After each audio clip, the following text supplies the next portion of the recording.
ദൈവത്തിന് സ്തുതി. സങ്കീർത്തനം 80. ആട്ടിൻകുട്ടത്തെ പോലെ യോസേഫിനെ നടത്തുന്നവനായി ഇസ്രായേലിന്റെ ഇടയനായുള്ളവേ ചെവിക്കൊള്ളണമേ. ഹെരോവിന്മേൽ അധിവസിക്കുന്നവനെ പ്രകാശിക്കണമേ. എഫ്രൈമും ബെന്യാമിനും മനശ്ശെയും കാണുകെ നിന്റെ വീര്യബലമുണർത്തി ഞങ്ങളുടെ രക്ഷയ്ക്കായി വരേണമേ.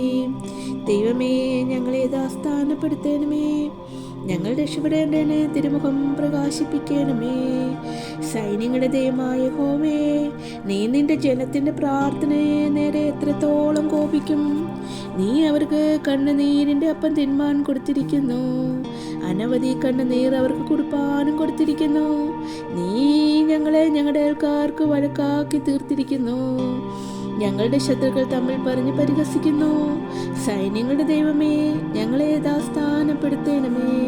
ഞങ്ങൾ രക്ഷപ്പെടേണ്ടതിന് തിരുമുഖം പ്രകാശിപ്പിക്കണമേ. നീ മിസ്രൈമിൽ നിന്നും ഒരു മുന്തിരിവള്ളി കൊണ്ടുവന്നു.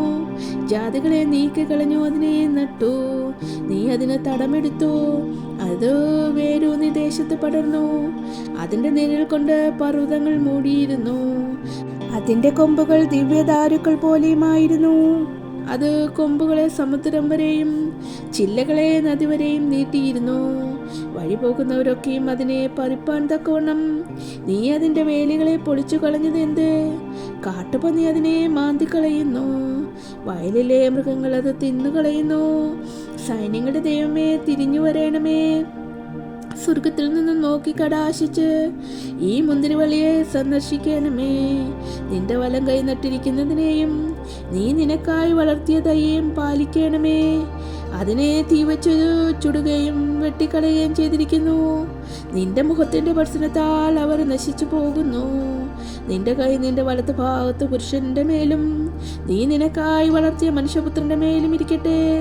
എന്നാൽ ഞങ്ങൾ നിന്നെ വിട്ടു പിന്മാറുകയില്ല. ഞങ്ങളെ ജീവിപ്പിക്കണമേ. എന്നാൽ ഞങ്ങൾ നിന്റെ നാമത്തെ വിളിച്ചപേക്ഷിക്കും. സൈന്യങ്ങളുടെ ദൈവമായ യഹോവേ, ഞങ്ങളെ യഥാസ്ഥാനപ്പെടുത്തണമേ. ഞങ്ങൾ രക്ഷപ്പെടേണ്ടതിന് തിരുമുഖം പ്രകാശിപ്പിക്കണമേ.